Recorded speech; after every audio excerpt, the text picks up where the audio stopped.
Ngunit dahil sa kaunting nalalaman ni Jiang Yi, naisip niya na ang pag-aalala ay hindi rin makakatulong. Bumalik si Jiang Yi kay Bailey Changqing. Kung ganoon, pwede mo bang sabihin kung kailan kami pwedeng umalis? Bakit ba kailangan naming maghintay dito?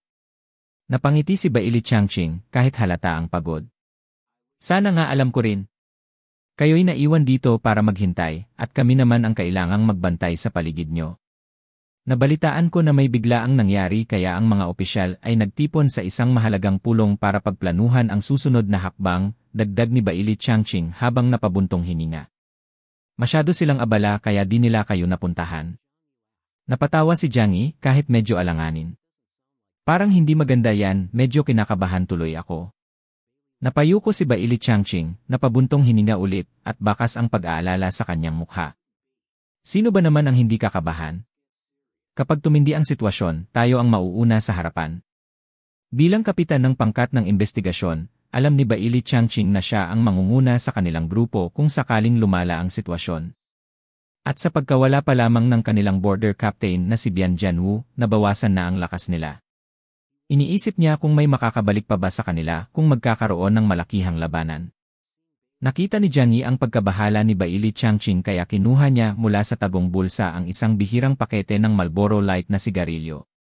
Nanlaki ang mata ni Bailey Changqing sa tuwa. Ang sigarilyo, sa panahon ng apocalypse, ay naging sobrang bihira at kung mabibili man, aabot ito sa halagang $100,000 bawat pakete. Ngayon, dahil sarado na ang mga pabrika at kakaunti na ang mga mapagkukunan, ang ganitong klaseng sigarilyo ay halos wala ng kapantay na halaga. Kaya't kung ito'y nasa ibang lugar, tulad ng Blizzard City, kaya nang ipalit ang isang pakete ng sigarilyo sa isang maayos na sandata. Sinindihan ni Jiang Yi ang kanyang sigarilyo at inalok si Bailey Changqing na masaya namang tinanggap ito. Humitit si Bailey Changqing ng mahaba at mabagal, saka napabuntong hininga, halatang nasiyahan. Habang nagkukwentuhan sina Jiang Yi at Bailey Changqing sa labas, sinusubukan lang nilang magpalipas ng oras.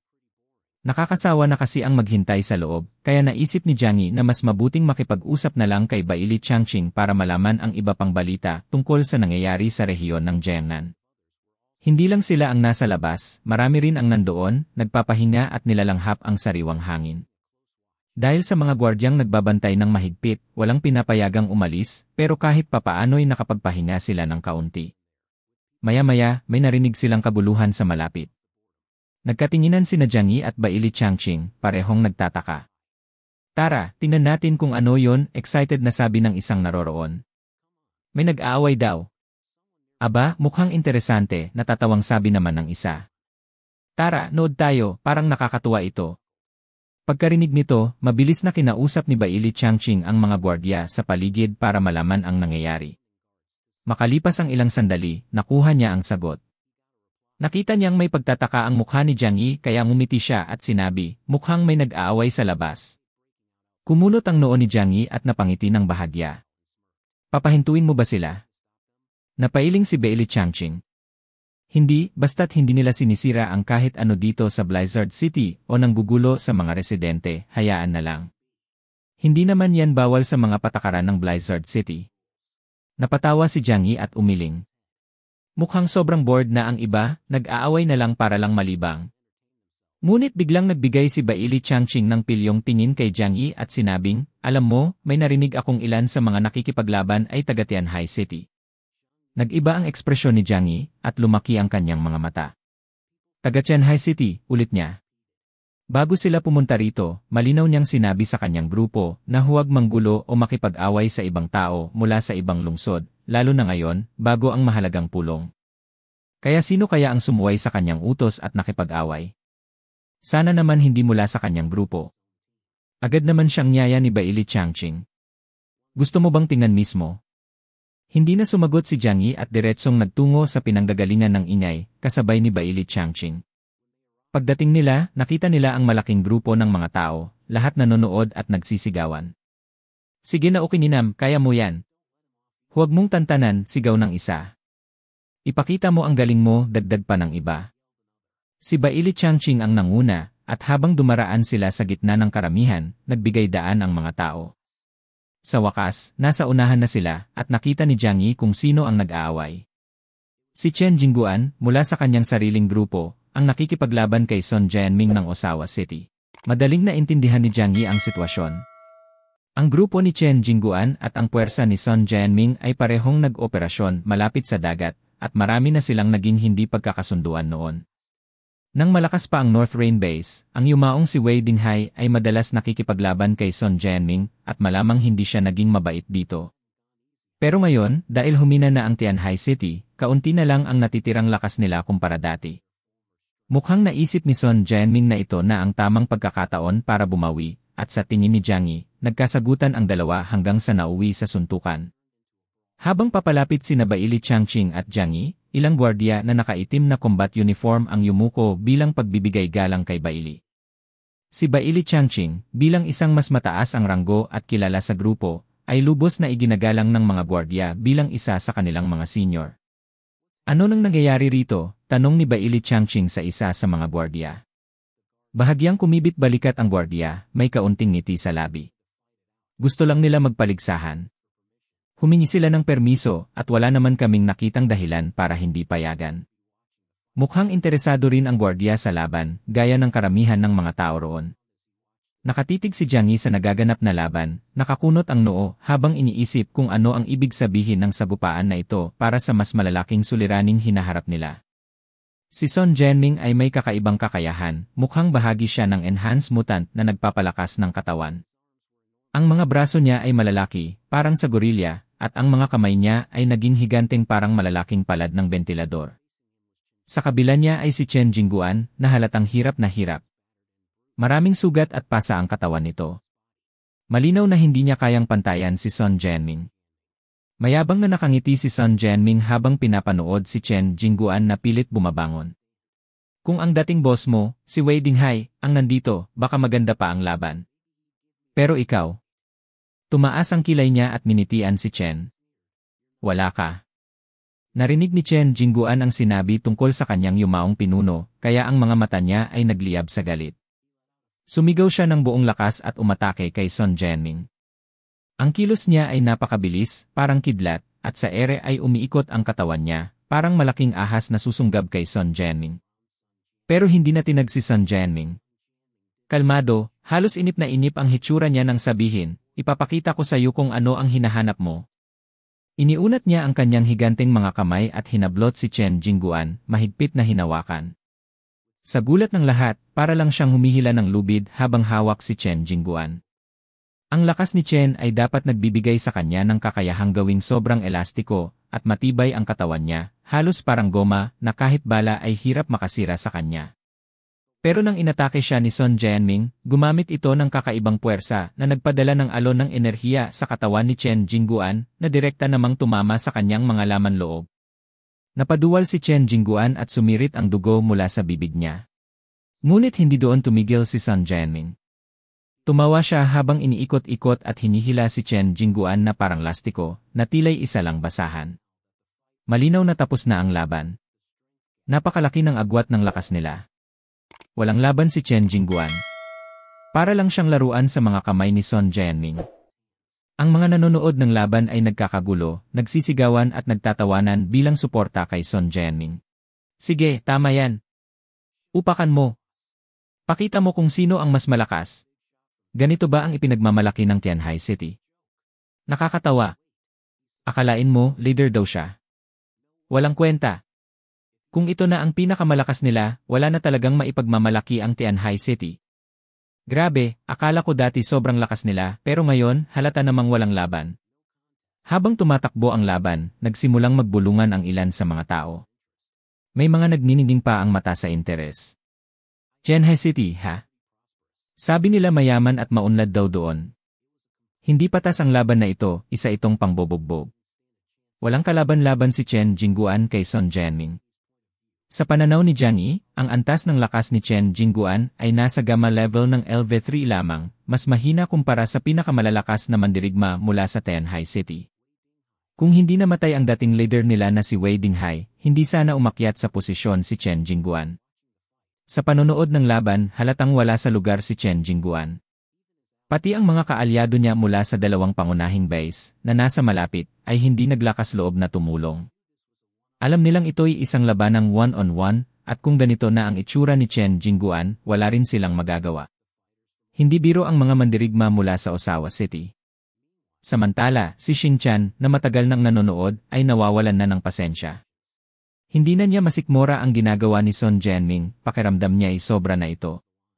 Pero bago pa man siya makagalaw, pinigilan siya ni Xiao Honglian at kalmadong sinabi, hindi pa ito ang tamang panahon para kumilos. Tignan muna natin kung ano ang sasabihin ni Jiang Yi. May dahilan si Xiao Honglian. Sa kaloob-looban niya, ayaw niyang masira ang tiwala ni Jiang Yi. Alam niya na ang pagkilos ng walang pahintulot ni Jiang Yi ay maaaring magdulot ng problema. Kaya't sa ngayon, nagpasya siyang maghintay. Ngunit hindi sila maaaring tumayo lang, kaya nagsimula silang maghanap kay Jiang Yi. Ilang sandali lang, nakita ni Xiao Honglian si Jiang Yi at agad niyang pinaalam kay Xingtian. Nakita ko na siya, bulalas niya. Walang sinayang na oras, mabilis silang nagtungo papunta kay Jiang Yi. Pagdating nila, hindi nag-aksaya ng panahon si Xingtian.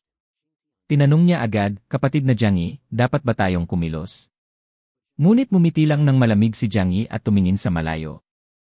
Sa gilid, si Baili Changqing ay palihim na tumingin kay Jiang Yi, nag-aalala na baka magalit ito at gumawa ng eksena. Itinaas niya ang kamay niya kay Jiang Yi at tahimik na nag-alok, gusto mo bang ako na ang pumigil dito? Mukhang hindi maganda kung ikaw pa ang kumilos, di ba? Tiningnan ni Jiang Yi si Baili, pagkatapos ay tumawa, hindi tawa ng taong nagagalit. Hindi na kailangan, sagot niya, nakangiti pa rin. Hindi ba't masaya ito? Magandang pampasigla para sa lahat. Ayoko ring magdulot ng gulo. Hindi naging malapit si Jiang Yi sa tatlong pangunahing puwersa sa Tianhai City, kahit pa bawat isa sa kanila ay sinusubukan siyang makuha para sa proteksyon nila. Pero ngayon, binaliwala ni Chen Jingguan ang babala niya at tinuloy ang laban kay Sun Jianming, nangangahulugang walang pakialam sa utos niya. Hayaan siyang maranasan ang resulta, naisip ni Jiang Yi. Kung iniisip ng ibang lungsod na mahina ang Tianhai City dahil dito, hayaan mo sila. Wala namang problema kung susubukan nilang tumapak sa Tianhai City kung kaya nila.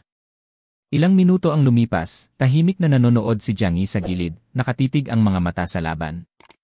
Napakadali para kay Sun Jianming na talunin si Chen Jingguan, at ramdam ng lahat ang tensyon sa paligid. Ngunit nanatiling kalmado si Jiang Yi, tahimik na inoobserbahan ang bawat galaw. Habang nanonood, lumitaw ang isang maliit na ngiti sa labi niya, at bumulong siya sa sarili, ito ang tamang pagkakataon para turuan sila ng leksyon. Tignan natin kung maglalakas loob pa silang suwayin ang utos ko pagkatapos nito.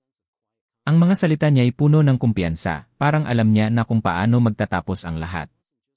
Hindi lang tungkol sa laban ito, isang mensahe kung saan malinaw na nagpapakita na ang pagsuway kay Jiang Yi ay malaking pagkakamali.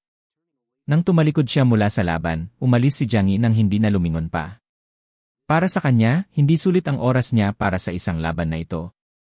Matapos mag-isip ng sandali, nagbigay ng hudyat si Baili Changqing sa mga sundalo ng Yan Yunwei na ipatigil na ang laban dahil ayaw nilang may mamatay.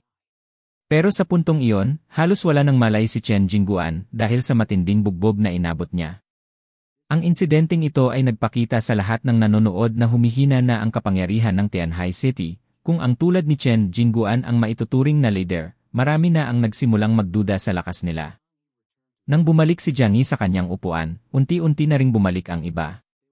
Abala silang nagtatawanan at nag-uusap tungkol sa laban, walang tigil sa pagbato ng mga insulto tungkol sa Tianhai City. May ilan pang sumulyap sa grupo ni Jiang Yi, halatang nanunukso at naghihintay kung paano siya tutugon.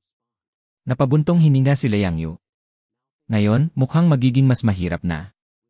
Natalo si Chen Jingguan, at lalo lang nitong papaniwalain ang lahat na mahina na ang Tianhai City at madaling apihin. Nang marinig ito ni Xu Chongli, namutla siya at agad na nagsalita, "Ukininam, patay na tayo." Sa tingin mo ba, gagalaw na sila kahit hindi pa tapos ang pagpupulong?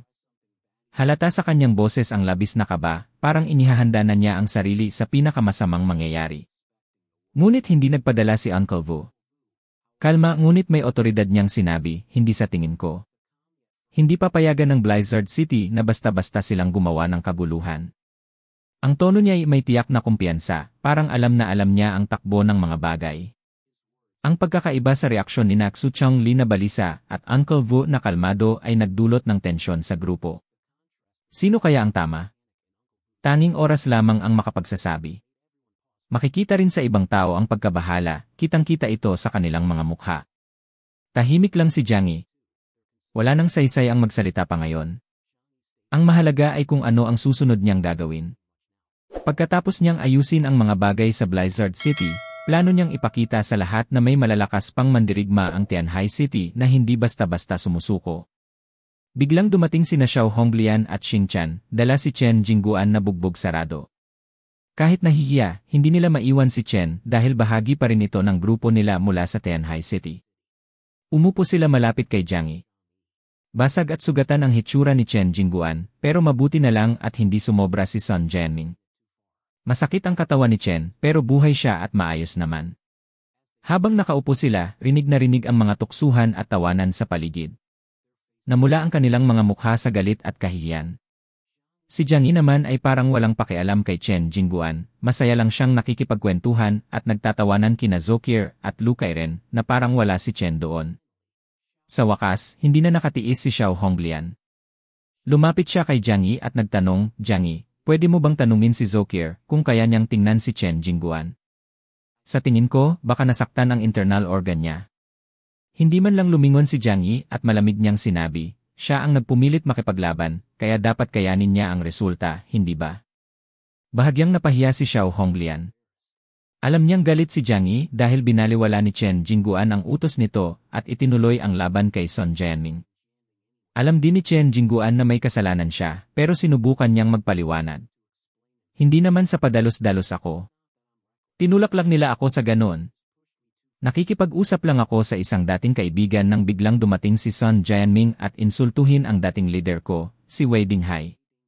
Napahinto siya, galit ang makikita sa kanyang mga mata, at nagpatuloy, sinabi pa niya na wala nang malalakas na mandirigma ang Tianhai City, at mas mabuti pang sumailalim na lang kami sa kanila at hayaan silang magpatakbo ng mga bagay dito. Sa dami ng tao mula sa ibang lungsod, hindi ko kayang hayaang sabihin niya yon. Kung hindi ako lumaban, iisipin ng lahat na mahina lang ang Tianhai City. Pagkarinig nito, sa wakas ay tiningnan siya ni Jiang Yi at malamig na nagtanong, at sa tingin mo, nabigyan mo ba ng karangalan ang Tianhai City sa laban na yon? At ngayon, ano nga kaya ang mangyayari kay Chen Jingguan matapos niyang suwayin ang simpleng utos ni Jiang Yi? May panibagong banta na naman kaya sa Tianhai City? Maraming tanong ang bumabalot sa isipan ng lahat, ano nga ba ang magiging kahihinatnan ng conference meeting? Ang lahat ng iyan ay dapat nating abangan sa susunod na kabanata ng ating kwento. Hanggang dito na muna magtatapos ang ating kwento para sa araw na ito. Maraming salamat sa inyong panunood. Huwag kalimutang i-click ang subscribe button at i-on ang notification bell para hindi niyo ma-miss ang mga updates. Babalik ako bukas para sa isa pang kapanapanabik na episode. Hanggang sa muli, ingat kayo at tandaan, ang lahat ng problema ay may solusyon, at wag mo nang paabutin pa sa Rafi Tulfo in action.